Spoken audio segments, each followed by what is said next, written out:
Hey everybody. I did a little research on these Westinghouse generators, and there really wasn't much out on the internet about them, so I figured I'd do an unboxing. The reason why I bought this was for my RV.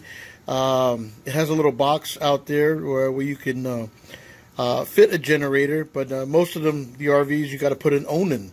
They're pre-wired for the Onan generator, and of course the Onan generators, Cummins, they make a fantastic product, but they're pricey. A 5,000 watt generator to fit in that box is going to be about brand new $4,000, plus whatever mounting stuff you got to do, whatever fuel line hookups you got to do, battery hookups, all that stuff. With this, basically it's a remote start. It comes with a little key fob type remote.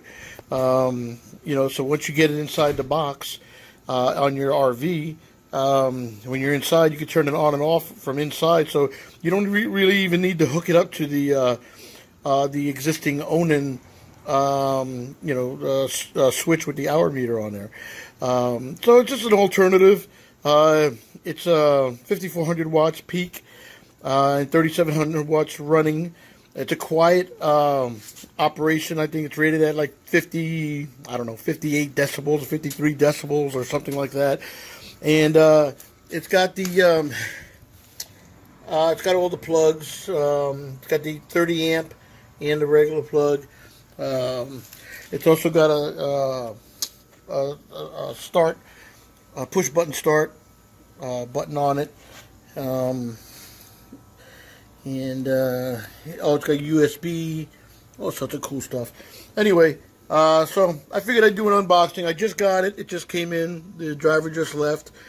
And yeah, there you go. Push button start, remote start, 3% THD, sine wave output. I'm sure that's something good. Anyway, so I just now cut the top open. So that's all that I did. Inside, just your general paperwork, what it comes with. It tells you right here what comes in the box, and over here it says if there's any damage, call them right away. They want to know about it. I thought that's pretty cool, Alright, so let's see if we can get this out of the box. My son's going to grab the other side. We're just going to lift it straight up. And now it has handles on both sides. Alright, ready? Up. Alright. I'm trying to hold the camera and do this at the same time.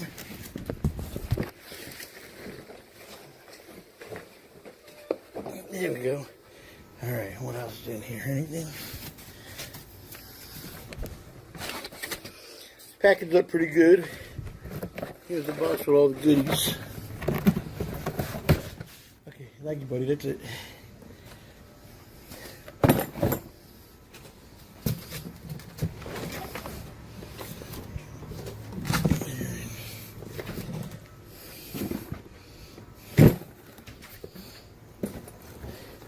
My son is 15 years old, and he does not want to be in the video. Make sure you don't video me.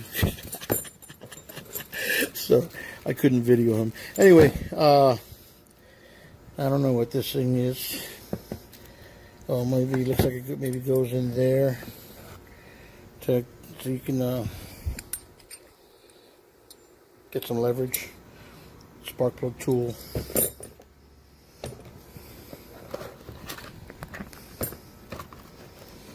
In here.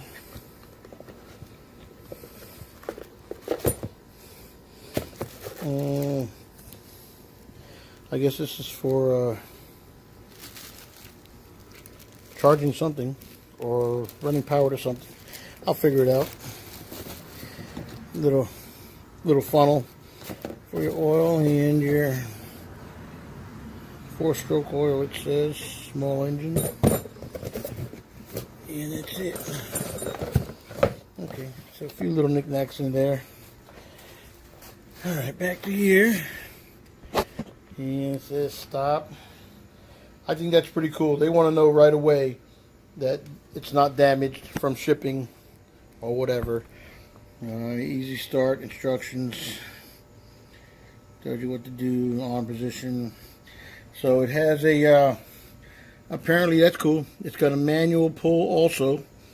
So let's just say your electric start doesn't work or your remote start doesn't work. You still got a pull. So you'll never have to worry about, you really don't even need a battery. Maybe that's what that plug is for, to trickle charge the battery or something. Let's take this off.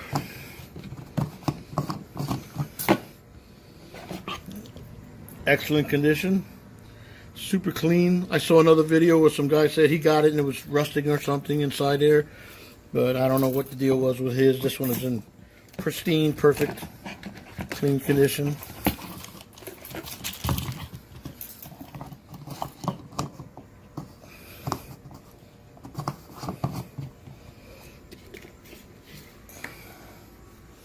And it is hot out here. We're in Florida. Alright, there's the pull start on this side right there. And there's the key fob to start it. And down here is the oil fill. So I'm sure we're going to have to fill it with oil first before we get it started, or attempt to start it. I'm sure it has like a low oil cutoff or something. Here's the battery access cover back here. So the battery's not hooked up right now. So basically you just got to plug that in, and that'll give you juice to your for your remote start or for your push button start. So I guess once this thing is running, it'll charge that battery up. So that's pretty cool. We'll get that all up and plugged in a minute. Trying to do this with one hand. Get in there. Oh, I see. Alright, there's something there. Oh, that's the exhaust. The exhaust muffler right there.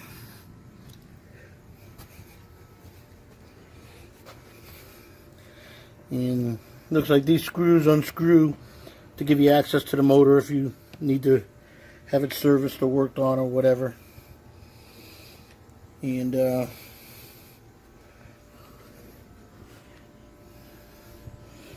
here's the main panel with all the goodies. Here's your 30 amp plug. You can go direct, plug your RV just direct right into that, and you're running air conditioning.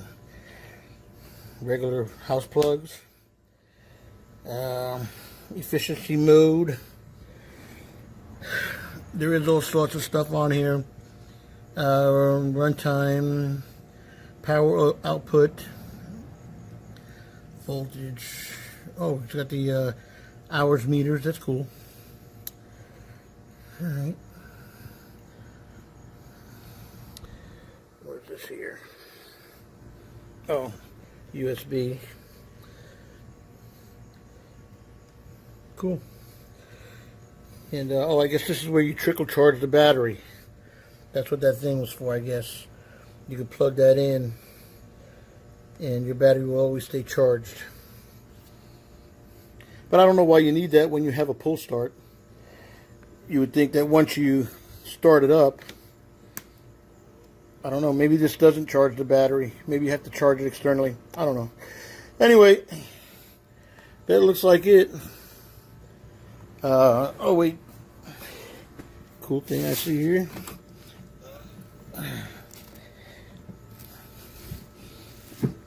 Oh, there's a handle right there. There it goes.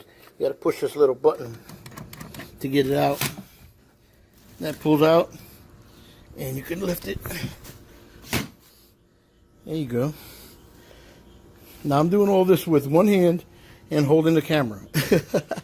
So that's pretty awesome. Portable, nice unit here with a lot of power. So